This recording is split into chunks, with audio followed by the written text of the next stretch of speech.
When powerful snowstorms hit New York City, urban animals rely on remarkable survival strategies. Raccoons reduce activity and shelter inside abandoned buildings, attics, and storm drains, conserving energy during extreme cold.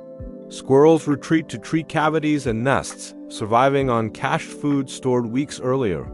Birds fluff their feathers to trap warm air, lower their metabolic rate at night, and seek shelter on building ledges, bridges, and dense shrubs that block icy winds.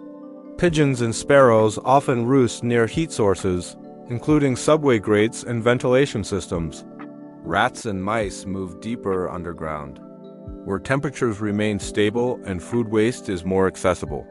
Stray cats seek warmth near boilers, parked cars, and insulated crawl spaces. Even insects overwinter in soil, leaf litter, or building cracks using antifreeze-like chemicals in their bodies. These adaptations show how urban wildlife has evolved to survive blizzards by using both natural instincts and human-made environments.